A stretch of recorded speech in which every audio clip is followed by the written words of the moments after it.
বগা বঙালৰ অধীন হৈ পৰে। আহকচোন, আহোম ৰাজত্বৰ স্বাক্ষৰ বহন কৰা যোৰহাটৰ কীৰ্তিচিহ্নসমূহৰ লগত চিনাকি হওঁ। লাচিত মৈদাম, ৰজা মৈদাম, ৰাজমাও পুখুৰী, বুঢ়ীগোসানী দেৱালয়, গৰখীয়া দৌল, বৰভেটি, হাতীগড়, লাহদৈ গড়, কটাৰীখাম গড়, মৌক গড়, বিভূতিগড়, ধুদৰালি আৰু বাহাদুৰ গাঁও গোহাপত।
ভাৰতীয়ৰ ব্যাপক স্বাধীনতা আন্দোলনলৈ ৰূপান্তৰিত হ'ল।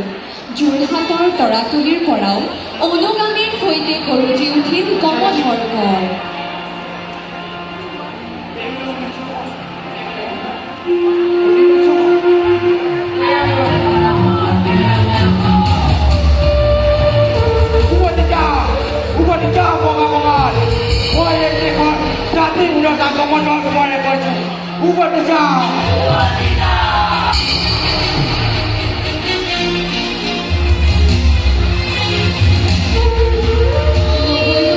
স্বাধীনতা আন্দোলনত আত্মবলিদানৰ অদম্য চানেহিৰে অসমৰ লগতে উজ্বলি উঠিল যোৰহাট।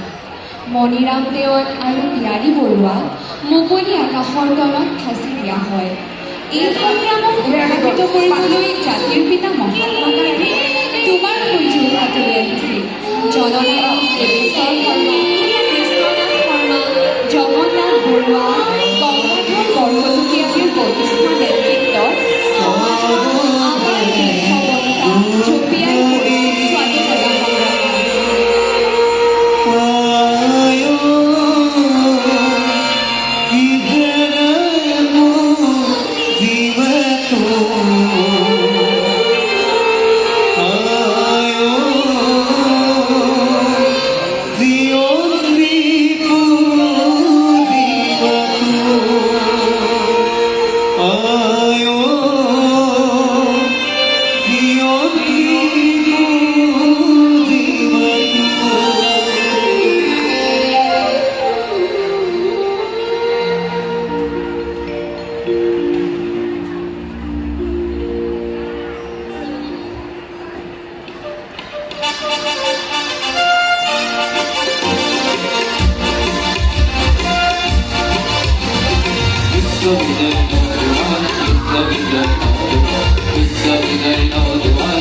It's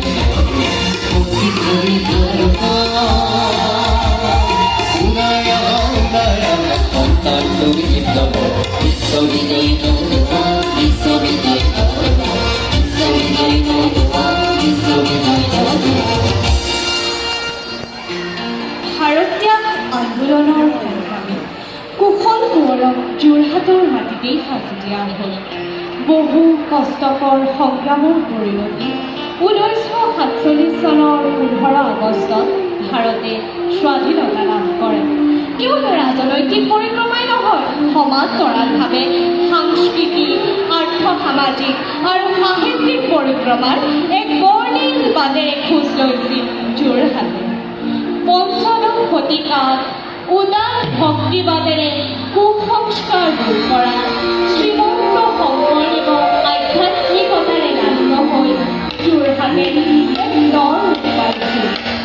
এটকা মহন্তৰ ধাম মাজুলী আছিল যোৰহাটৰ নমৰীয়াটি। ইয়াৰ সত্ৰসমূহে শংকৰী সংস্কৃতি সংৰক্ষণ, গ্ৰন্থ সংৰক্ষণ, মুখা শিল্প, ৰস্ত শিল্প আৰু ৰাস উৎসৱৰ পৰম্পৰা ৰক্ষা কৰি ৰাখিছে। 1828 খ্ৰীষ্টাব্দত যোৰহাটৰ ঢেকীয়াখোৱা বৰ্ণামঘৰত মহাপুৰুষ শ্ৰী শ্ৰী মাধৱদেৱে অক্ষয় বন্তি প্ৰজ্বলন কৰাৰ সময়ৰ পৰা যোৰহাটৰ গাঁও ভূঁই নাম কীৰ্তন বৰগীত ভাওনাৰে জীপাল হৈ উঠে।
তথা সংস্কৃতিলৈ অৱদান আগবঢ়োৱা কবি সাহিত্যিকসকলৰ ভিতৰত সুগন্ধি পখিলাৰ কবি হীৰেণ ভট্টাচাৰ্য, পাপৰি কবি গণেশ গগৈ, বকুল বনৰ কবি আনন্দ চন্দ্ৰ বৰুৱা, ধনী কবি বিনন্দ চন্দ্ৰ বৰুৱা, ৰাধানাথ ফুকন, অসমৰ প্ৰথম স্নাতক জগন্নাথ বৰুৱা, সাহিত্যাচাৰ্য যতীন্দ্ৰনাথ গোস্বামী, পণ্ডিত প্ৰবল প্ৰাচ্যতত্ত্ববিদ কৃষ্ণকান্ত সন্দিকৈ, চিত্ৰশিল্পী নীলপৱন বৰুৱা, কণ্ঠশিল্পী দীপালী বৰঠাকুৰৰ লগতে অসমীয়া মঞ্চ জগতৰ বলিষ্ঠ অভিনেতা প্ৰয়াত প্ৰশান্ত হাজৰিকা, ইলা কাকতি, চিৰসেউজ অভিনেতা প্ৰাঞ্জল শইকীয়া আৰু অসমৰ নয়নৰ মণি জুবিন গাৰ্গৰ অন্যতম।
প্ৰবৃদ্ধ মাদৰিকাপদ দৌল নৃত্য শিশু আলোচনী মৌচাক আৱিষ্কাৰ যোৰহাটৰ জগন্নাথ বৰুৱা মহাবিদ্যালয়, যোৰহাট চৰকাৰী উচ্চতৰ মাধ্যমিক বালক বিদ্যালয়, Jorhat prince of Wales polytechnic প্ৰতিষ্ঠান, উত্তৰ পূব বিজ্ঞান আৰু প্ৰযুক্তিবিদ্যা প্ৰতিষ্ঠান next, north east institute of science and technology, Jorhat বিজ্ঞান আৰু প্ৰযুক্তি প্ৰতিষ্ঠান JIST, Jorhat institute of science and technology, Assam কৃষি বিশ্ববিদ্যালয়, অসম মহিলা বিশ্ববিদ্যালয়, যোৰহাট অভিযান্ত্ৰিক মহাবিদ্যালয় আৰু যোৰহাট চিকিৎসা মহাবিদ্যালয়কে ধৰি বিভিন্ন ঐতিহ্যপূৰ্ণ শিক্ষা প্ৰতিষ্ঠানে যোৰহাটক ভাৰত তথা অসমৰ মানচিত্ৰত সদায় ঢোলৰ জাতিমৰ যোৰহাটৰ ৰভায়ুতা, যাৰ ঢোলৰ চেৱত ধৰণী নাচি উঠিছিল সুধাবুদ্ধ ডক্টৰ ভূপেন হাজৰিকাই যিজনা শিল্পীক স্মৰণ কৰিছিল,